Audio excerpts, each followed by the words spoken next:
katawan tila mabigat dalhin, ngunit kapag tugtog ay narinig, lahat biglang nagiging magaan.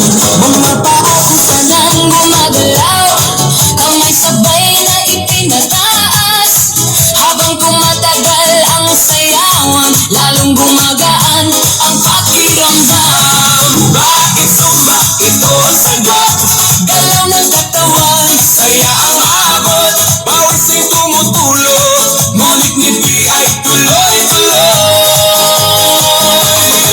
Bakit sumba? tanong ng lahat, Dito gumagana ang bigat, habang sabay ang bawat galaw. lumalakas ang buong katawan. Ayan!